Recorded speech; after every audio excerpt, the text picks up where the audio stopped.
After years of speculation, ever since the remake of Resident Evil 4, which released in 2023, and after the release of the 9th mainline Resident Evil game earlier this year in 2026, we now have confirmation and the reveal of the next game and the next remake that's coming our way. A remake for the initially Sega Dreamcast Resident Evil, Code Veronica. Debuting as the opener at this year's Summer Games Fest showcase, the remake is interestingly titled Resident Evil Veronica, dropping the whole Code moniker. And whether it's in the trailer for the reveal itself or the title, it does seem like this remake is perhaps going to be the one that really changes things. Which is not only super interesting and a little dicey as far as remakes go, but also something that I mentioned in my Resident Evil 4 remake video on this very channel. Feel free to go back and watch that. But the one thing I want to highlight from it is the idea of what Resident Evil 4 Remake paved the way for. See, Resident Evil 4 Remake did something really interesting with the beloved and campy action-packed Resident Evil 4. It shoved the survival horror and the more darker tone that the rest of the Resident Evil series has had into what was more of an action romp of a video game. In doing so, Resident Evil 4 Remake brought the most popular and divisive of the series to be more on brand with Resident Evil as a whole. And with that idea came the idea of how Capcom could really adjust some of the other titles in the series, like say 5, 6, and of course, Code Veronica.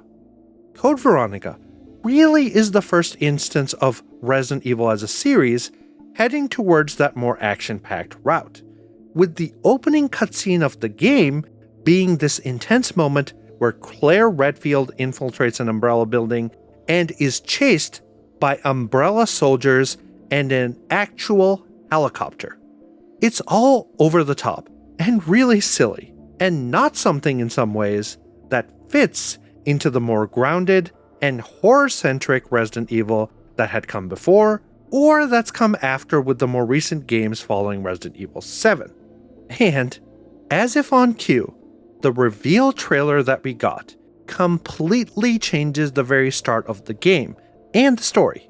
Instead of that action-packed run-and-gun sequence from the original Code Veronica, we're treated to this first-person segment where Claire tracks down her brother Chris to a small apartment complex in Paris, and meets an old lady that seems to be the caretaker of the place.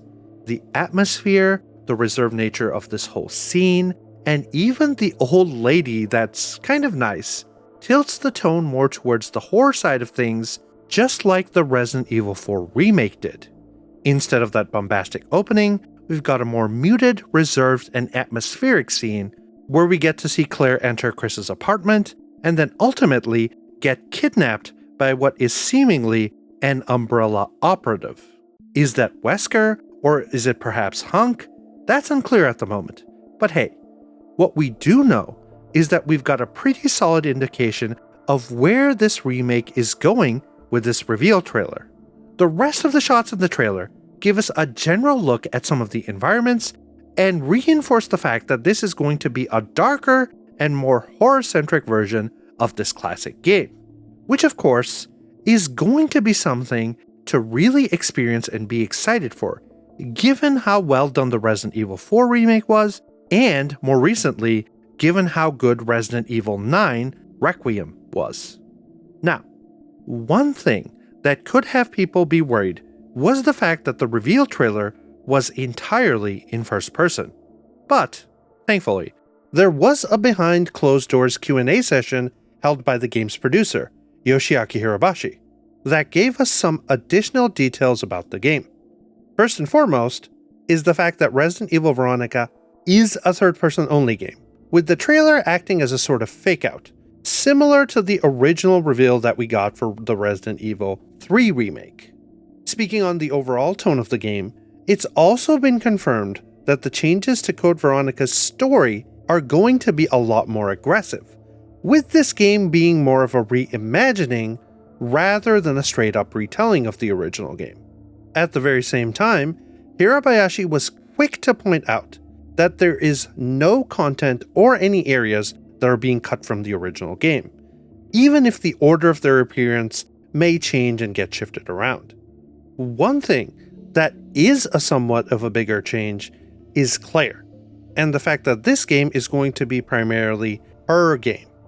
Even more interestingly, it seems like Resident Evil Veronica is set only a couple of months after the Resident Evil 2 remake.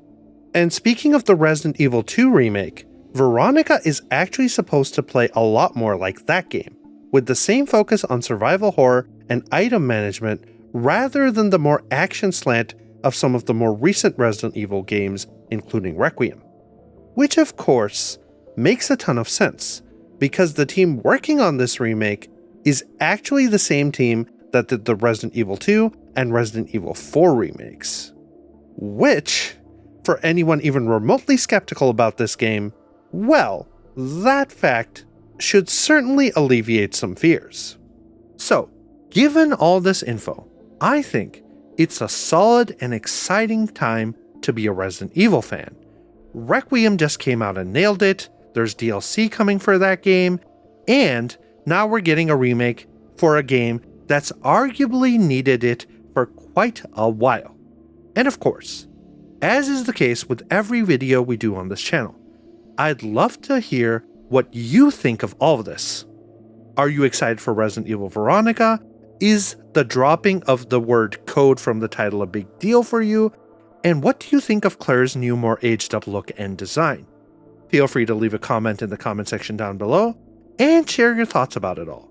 And as Resident Evil continues to become a big part of what we cover on this channel, please leave a like and subscribe so that you can stay current and get detailed analysis on the games moving forward from me. Thanks for watching this quick little update on Resident Evil Veronica, and I'll hopefully see you in the comment section down below, or at the very least, in the next video.